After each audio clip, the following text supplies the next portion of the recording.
رسول اللہ صلی اللہ علیہ وسلم۔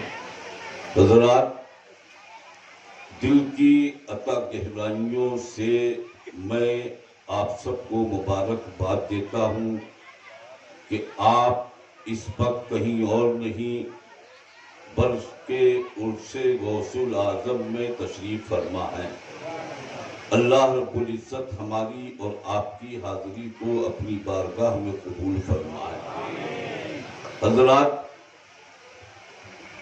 وصف کیا کر سکے کوئی میرے آقا تیرا، کس طرف جاری نہیں بحر عطایا تیرا، کون ہے جو تکتا نہیں سہارا تیرا، کون ہے جو تکتا نہیں سہارا تیرا، واہ کیا جود و کرم ہے۔ ایک منٹ، ترجمہ نہیں صرف غوث پاک کا، نام غوث پاک کا، کام غوث پاک کا، سب غوث پاک، اور اس کو پاس کرنے کے لیے تم بولتے ہو اور تقریر سننے کے بعد چپ چاپ بچ جاؤ۔ اب غوث کہتے رہو تمہارا جو کام ہے، تقریر کے لیے نہیں آئے ہو، ارے تم غوث پاک کا نام لے لیتے ہو، چپ چاپ بیٹھا رہتا ہے۔ کوئی مرید میرا چپ چاپ بس حق غوث حق اتنا کہو کہ مقرر سب بھول کر کے غوث کو یاد کر۔ حضرات، پار بیڑے کو لگا دیتے ہیں غوث اعظم، ڈوبی ناؤں کو ترا دیتے ہیں غوث اعظم، چور چوری کرے ابدال کا رتبہ پائے، شان بندے کی بڑھا دیتے ہیں غوث اعظم، بخدا ایسی حمایت تو نہ دیکھی نہ سنی، پاؤں پھسلے تو جمع دیتے ہیں غوث اعظم۔ حضرات،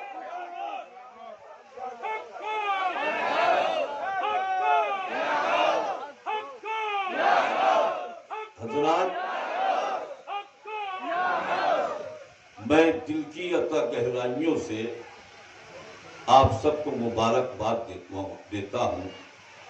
الحمدللہ ہم عرس غوث الاعظم میں بھی آئے اور گنبد غوث اعظم کو بھی اپنے ماتھے کی آنکھوں سے دیکھ لیا۔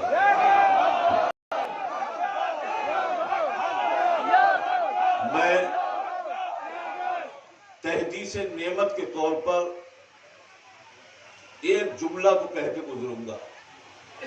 تقریر نہیں کرتا ہوں میں کبھی یہاں پر، یہ اس بارگاہ میں فیض حاصل کیا جاتا ہے۔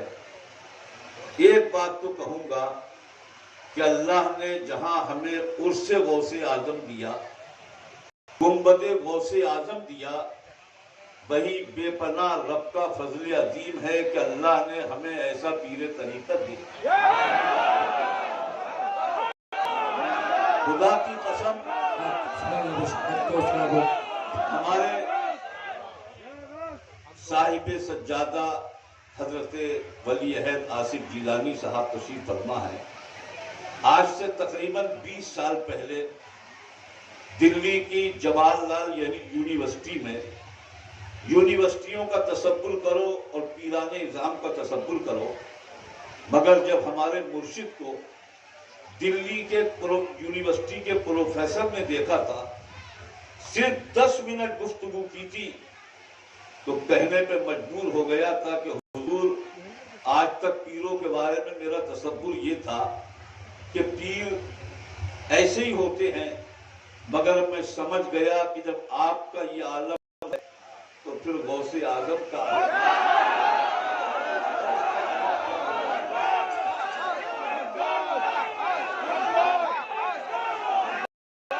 میرے عزیز، میرے چند جملے دل کی تختی پر لکھ کے لے جانا۔ یہ عرس غوث الاعظم، عرس ہندوستان میں بہت ہو رہے ہیں، ہر قدم پر عرسوں کے نام پر شکتی پردرشن کیا جاتا ہے، مگر یہ عرس غوث الاعظم یہ محض عرس نہیں، بلکہ اتنا یاد رکھنا قادری دیوانوں، یہ عرس غوث اعظم ایک مشن ہے، ایک تحریک ہے، ایک مومنٹ ہے، ایک مشن ہے ایسا مشن ہے جس مشن کو اس مرد قلندر نے 1951 میں شروع کیا کہ میں غوث اعظم کے مشن کو، تبلیغ اسلام کو، اسلام کی حقانیت کو، غوث اعظم کے کام کو گھر گھر پہنچاؤں۔ یہ وہ مشن ہے۔ جگہیں بدلی، غوث پور کی جگہ دیرہ، دیرہ سے پھر غوث آباد، صرف یہ سوچ کر کہ میں غوث اعظم کے مشن کو، غوث اعظم کے کام کو، غوث اعظم کی شخصیت کو ہر اس انسان تک پہنچا دوں، اور اللہ نے آج ان کو وہ انعام دیا ہے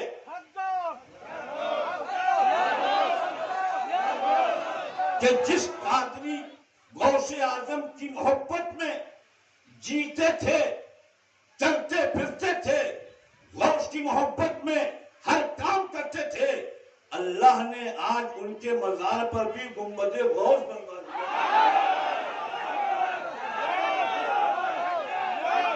مشن کو لے کر آگے بڑھیں، ان سے غوث اعظم کے مشن کو لے کر آگے بڑھیں، اس پیغام کو گھر گھر پہنچائیں۔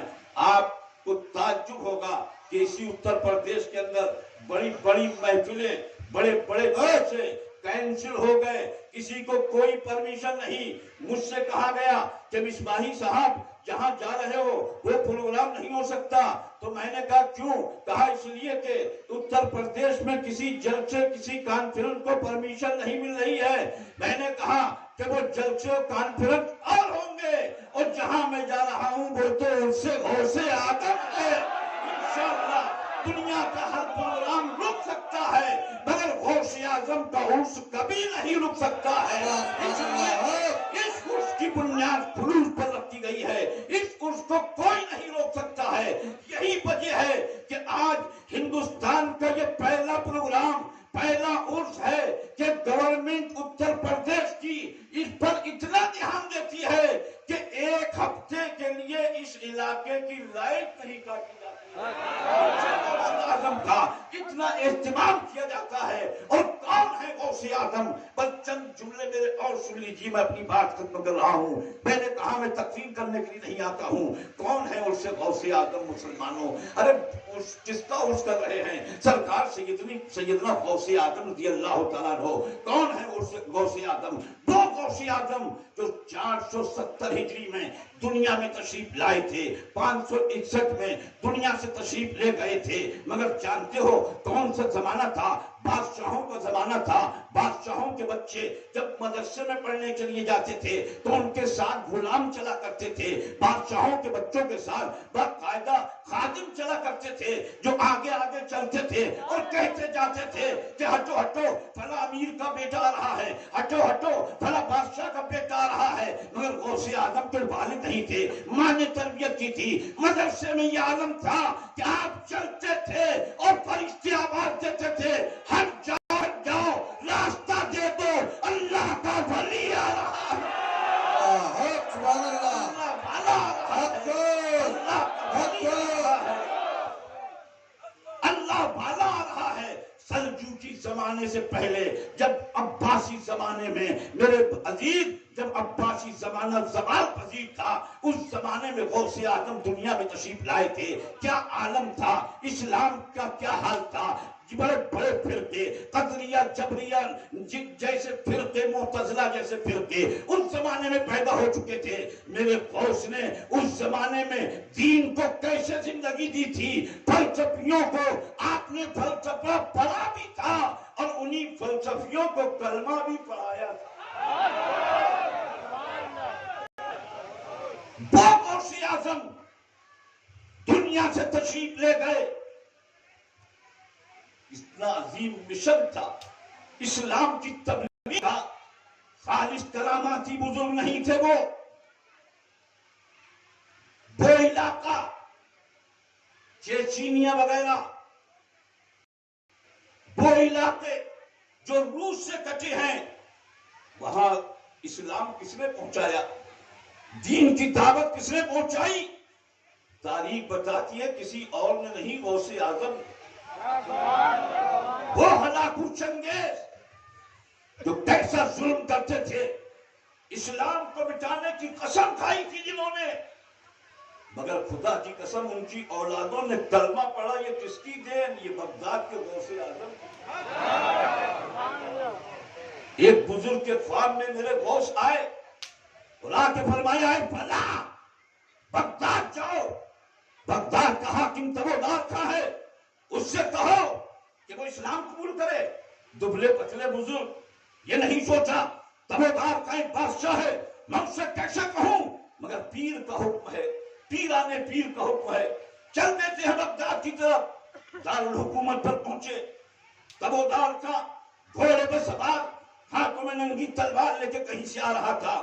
اس نے دیکھا کوئی مسلمان فقیر ہے، مانگنے آیا ہوگا، لاؤ اس سے ایسی بات کہوں کہ یہ ناراض ہو، میں اس کی گردن مار دوں. قریب آ کے کہتا ہے اے فقیر اپنی بات بعد میں کہنا، پہلے میرے سوال کا جواب دے. کہا کیا سوال ہے؟ کہا یہ بتا کہ تیری داڑھی بہتر ہے یا میرے کتے کی تم بہتر ہے. اتنا سننا تھا، بزرگ خاموش رہے اور خاموش رہنے کے بعد فرمایا اے تبودار خان یہ بتا تیرا کتا بڑا وفادار ہے؟ کہا ہاں. تیرے لیے شکار کرتا ہے؟ کہا ہاں. تیرے گھر پہ دروازے پہرا دیتا ہے؟ کہا ہاں. کہا اے تبودار خان جس طریقے سے تیرا کتا تیرا وفادار ہے، اگر میں اپنے رب کا وفادار ہو جاؤں اور تو تیرا کتا مجھ سے بہتر. تبودار کا نیچے اترا. کہا اے فقیر میں تو تجھے قتل کرنا چاہتا تھا، مارنا چاہتا تھا، کس چیز نے مجبور کیا تجھے اتنا اچھا جواب دینے پر؟ تو آپ نے فرمایا اے بادشاہ سن، ہم غوث اعظم کے غلام ہیں، ہم مسلمان ہیں، یہ پیرانے پیر کا حکم ہے، ہم اسلام کے ماننے والے ہیں. تبودار کا کہتا اسلام بہت اچھا مذہب ہے، میں قبول کرنا چاہتا ہوں. ایسا کرو تم بعد میں آنا، ہم سب مل کر اسلام قبول کریں گے. وہ بزرگ آئے، تبودار خان کو یاد دلایا کہ اے تبودار خان تو نے اسلام قبول کرنے کا وعدہ کیا تھا. تبودار خان کہتا ہے میرا پورا دربار تیار ہے اسلام قبول کرنے کے لیے، مگر میرا ایک سپہ سالار نہیں مان رہا ہے. وہ یہ کہہ رہا ہے ہم فوجی ہیں، ہم صرف تلوار کی زبان جانتے ہیں، کوئی فقیر آئے ہم سے جنگ کرے اور تب ہم مجھے شکست دے تب میں اسلام قبول کروں گا. آپ نے فرمایا میں جنگ کرنے کے لیے تیار ہوں. کیا فرما رہے ہیں آپ حضور؟ آپ جنگ آزما نہیں، آپ میدان آشنا نہیں، آپ کیسے لڑیں گے؟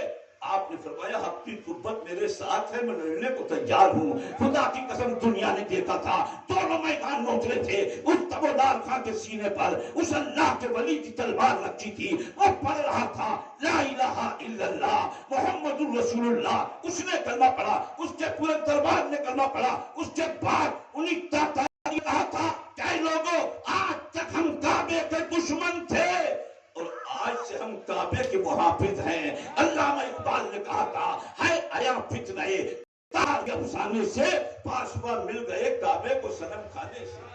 یہ کس کی دین؟ یہ بغداد کے غوث اعظم کی دین. اس لیے مسلمانوں عرس غوث الاعظم ہندوستان میں اگر کہیں ہوتا ہے تو وہ غوث آباد شریف کی سرزمین پر ہوتا ہے.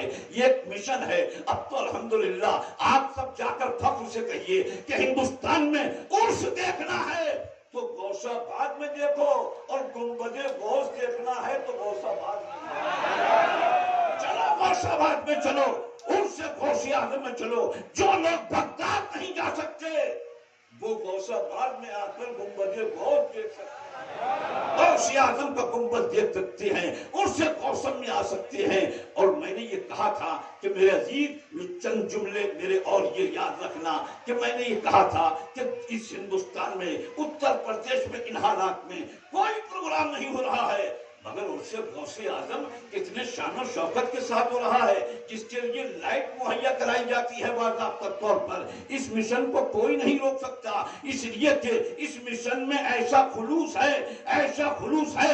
اس مرد قلندر نے اپنے بیٹے اور اپنے خاندان سے یہی کہا تھا کہ میرا عرس کرنا یا مت کرنا، مگر بغداد کے غوث اعظم کا عرس کرتے رہے. تو اس مشن کو کوئی نہیں روک سکتا.